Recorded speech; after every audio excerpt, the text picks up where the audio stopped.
Meet Marcus. Marcus is 40, small business owner in Houston. At 39, Marcus made his final debt payment. Student loans, gone. Car loan, gone. Personal line of credit, gone. Mortgage, paid off 11 years early. Marcus stood in his living room on a Tuesday evening and felt something he had been chasing for a decade. Relief. He was debt-free. Completely. Totally. Officially. He had done what every financial guru, every family member, every common-sense instinct had told him to do. He had won. Here's the question this video is going to answer. Why is paying off debt early sometimes the worst financial mistake you can make? Not because debt is harmless, not because you should borrow recklessly. Because debt, the right debt, in the right sequence, managed with the right strategy, is not your enemy. It is a tool. And Marcus spent an entire decade treating a tool like a threat. And the cost of that mistake is a number he still cannot say out loud without feeling it in his chest. Stay with this one, because the second mistake, the one about what Marcus gave up while he was paying everything down, is the one that changes how you see every dollar you are currently throwing at debt. 2 mistakes, and a number at the end that will make you rethink everything. The first mistake. Marcus paid off the wrong debt first. Marcus graduated with $46,000 in student loan debt at 24. By 26, he had added a $28,000 car loan and a $15,000 personal line of credit used to launch his first small business, a residential cleaning operation in Houston's southwest suburbs. And at 28, Marcus bought his first home, $310,000, 30-year mortgage at 4.1% interest. Total debt picture at 28, approximately $400,000 across 4 debt types. Marcus looked at that number and felt one thing. Fear. Not strategy, not analysis, not a sequencing plan. Fear. And fear, when it drives financial decisions, almost always produces the same result. It optimizes for the feeling of being debt-free, not for the actual cost of the debt, not for the opportunity cost of the dollars being used to pay it. Here is what Marcus did. He attacked everything simultaneously. Every spare dollar, every month for 12 years, split across all 4 debts. He was disciplined. He was relentless. He also never once asked the most important question available to him. Which debt is actually costing me the most? Here is what that question would have revealed. His student loans carried an interest rate of 5.8%. His car loan, 6.2%. His personal line of credit, 8.9%. His mortgage, 4.1%. Now look at where Marcus directed the majority of his extra payments. The mortgage, because it was the largest number, because it felt like the most suffocating obligation, because being mortgage-free felt like the definition of financial freedom. Here is where people mess up. The size of a debt is not the same as the cost of a debt. Marcus's mortgage was his largest debt by dollar amount. It was also his cheapest debt by interest rate, 4.1% annually, with the additional benefit of a federal mortgage interest deduction reducing the effective rate even further. His line of credit, the one he was paying the minimum on every month, was costing him 8.9%. Every extra dollar Marcus threw at his 4.1% mortgage instead of his 8.9% line of credit was a dollar making him poorer, not richer, poorer, by a spread of 4.8 percentage points, every single month, for years. Now stop, and make this about you, not Marcus. Pull up your debt picture right now, not after this video, right now in your head. List every debt you are carrying. Now rank them. Not by balance, not by which one stresses you out the most when you open the statement. By interest rate. Is the debt you are throwing extra money at every month actually your most expensive debt? Or are you doing exactly what Marcus did, attacking the biggest number, the most emotionally threatening number, while a smaller balance at a higher rate quietly bleeds you every single month? Because most people, if they are honest, have never ranked their debts by rate. They ranked them by fear. And fear is the most expensive financial advisor you will ever have. The mathematics of debt sequencing are not complicated. You list your debts by interest rate, highest to lowest. You pay minimums on everything. You attack the highest rate first with every available dollar. When it is gone, you redirect that payment to the next highest. You repeat until the expensive debt is eliminated. This is called the debt avalanche. It is not a secret. It is not a hack. It is not complicated. Marcus had never applied it, because the mortgage felt more threatening than a spreadsheet told him to feel. Here is what that emotional decision cost him in real numbers. Marcus paid an estimated $14,000 more in total interest over his repayment period than he would have if he had sequenced his debt correctly from age 28. $14,000. Not because he was not disciplined, not because he did not try hard enough, because he let fear sequence his payments instead of mathematics. Now make this land personally. Think about the last 12 months. How much extra money did you put toward debt above the minimum payment on any obligation? Whatever that number is, did you put it toward your highest rate first? Or did you put it toward the debt that scared you most, the biggest balance, the one that felt the most suffocating, the one whose statement you dreaded opening? Because if the answer is the second one, you are paying the Marcus tax every month without realizing it, without anyone telling you that discipline applied in the wrong direction produces a loss, not a win. The bottom line: the debt that scares you most is rarely the debt costing you most. Sequence by rate, not by fear. The second mistake: he paid off cheap debt instead of building something that compounds. Here is where this script changes. Because the first mistake, sequencing, cost Marcus $14,000. The second mistake cost him something that does not fit on the same page as $14,000. At 32, Marcus was 4 years into his aggressive debt paydown strategy. That same year, a commercial opportunity appeared. A competitor in his cleaning business was selling their client roster, 43 recurring commercial contracts, mostly office buildings and medical facilities in the Houston Medical Center corridor. Asking price? $67,000. Marcus ran the numbers. Those 43 contracts generated approximately $19,000 a month in recurring revenue.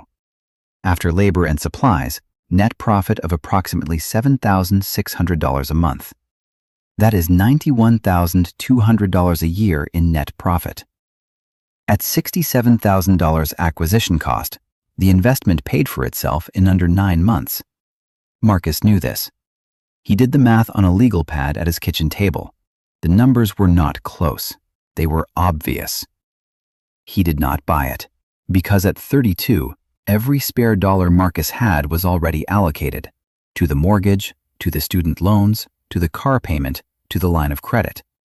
He had been so aggressive in his debt elimination, so committed to the feeling of balances going down, that he had zero capital available for an opportunity that would have changed the trajectory of his entire business. He had optimized himself into a corner. He watched another buyer acquire those contracts. That buyer's business, built on the foundation of those 43 accounts, grew to an estimated $2.1 million in annual revenue by 2019. Marcus's business, without that acquisition, grew to $380,000 in annual revenue over the same period. Same industry, same city, same starting point. The difference was not talent, not work ethic, not connections, not timing. It was $67,000 of available capital at the right moment. Capital Marcus had, technically, locked inside the equity of a 4.1% mortgage he had been aggressively overpaying. Capital he could not deploy because he had confused debt elimination with wealth building. Now hold the mirror up. Think about the last 3 years of your financial life. Not abstractly, specifically.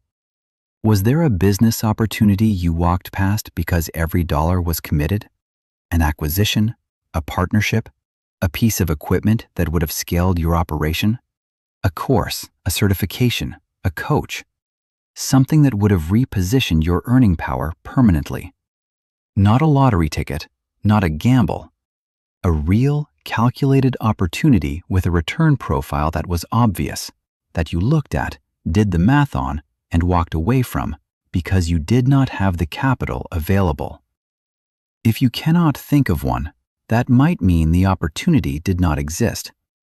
Or it might mean you were so focused on the debt going down that you stopped scanning for the thing that could have gone up. Those are not the same answer, and only you know which one is true. Here is what that actually means in financial terms. Marcus's mortgage interest rate was 4.1%. The average annual return of a diversified index fund portfolio over the last 30 years? Approximately 7% to 10%.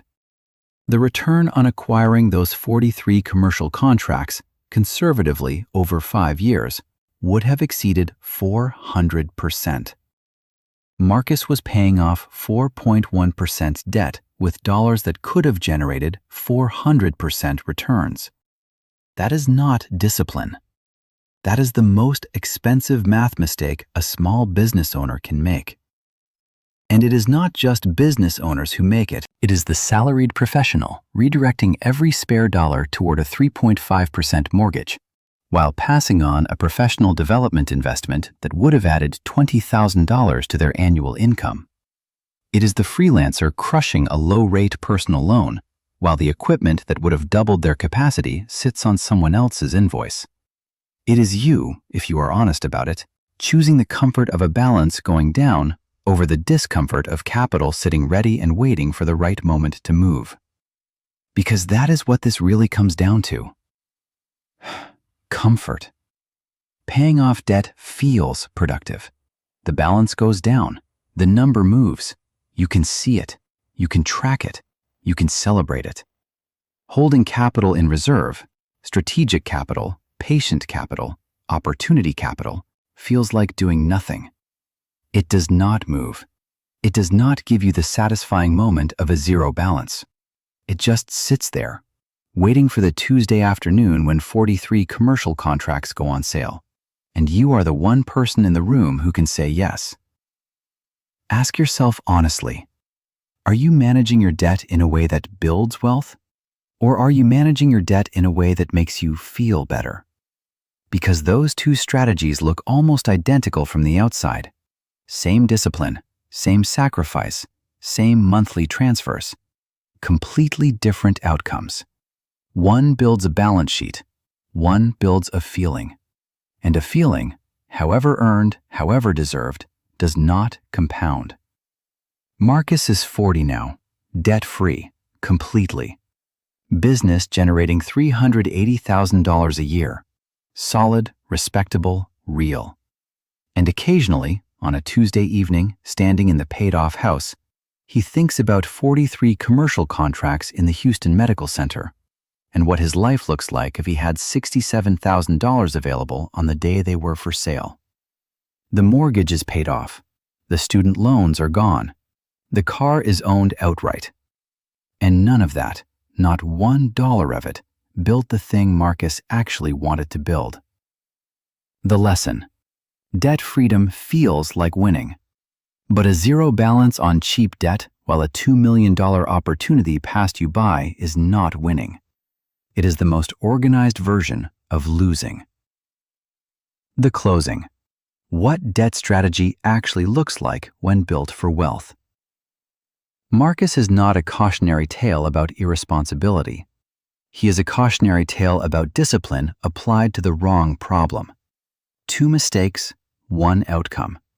He sequenced by fear instead of by rate and paid $14,000 more than he needed to.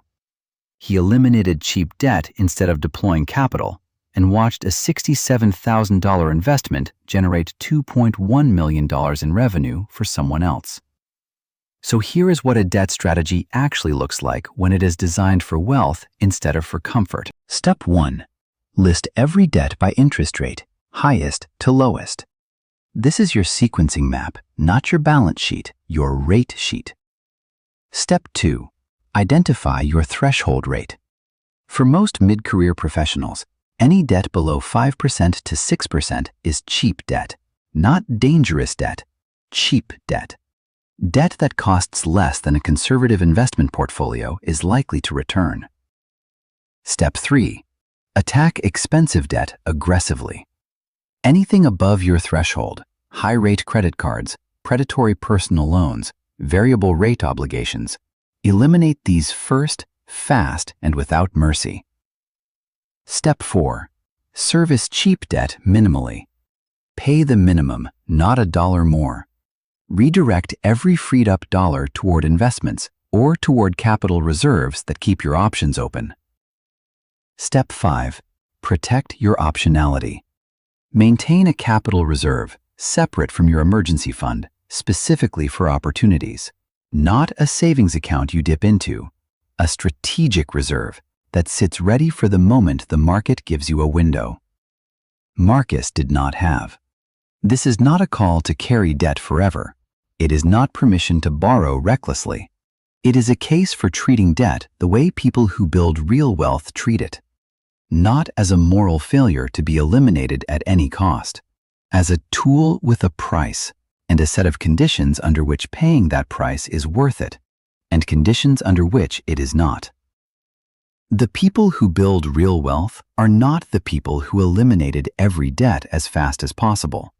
They are the people who knew which debt to carry, which to crush, and which dollars to redirect towards something that compounds faster than the interest accruing against them. Marcus knows this now. He is rebuilding, deploying, growing. But he is doing it from 40, not from 32. 8 years later than he needed to be. And the difference between 32 and 40, when it comes to compounding, when it comes to business growth, when it comes to the window for building real wealth, is not just 8 years. It is everything. Now look at your own situation one more time, not Marcus's debt, yours. What is your threshold rate? What is your most expensive debt right now? And what opportunity, what business move, what investment, what capital deployment are you not making because every spare dollar is already spoken for? Answer those 3 questions. Write them down, not in your head, on paper, tonight. Because the gap between where Marcus is and where he could have been, that gap started with 3 questions he never asked. You have just been asked them. If this video changed how you think about the debt you are carrying, every video on this channel starts with why. Why your salary is keeping you poor. Why budgeting will never make you rich. Why smart people stay broke. Every rule you were handed about money, questioned. Remember this, not all debt is equal. Not all payoff is progress. Know the rate. Know the sequence. Know what the dollar could build instead.